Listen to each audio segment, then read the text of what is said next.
এখন ঘুরতে এসেছি সাভারের একমাত্র রাজা হরিশ্চন্দ্র রায়ের প্রাসাদে।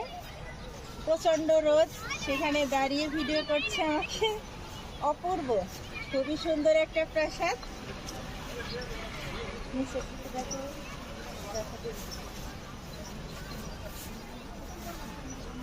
এই যে এখানে অনেক বাচ্চারা এখানে এসছে খেলা করতে বিকেলে।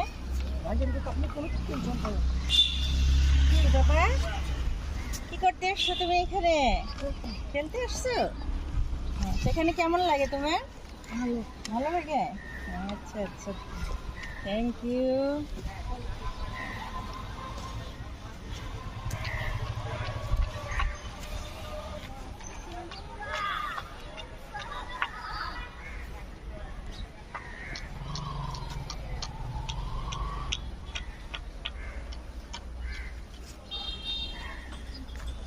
দেখি আমার বাবাদের সাথে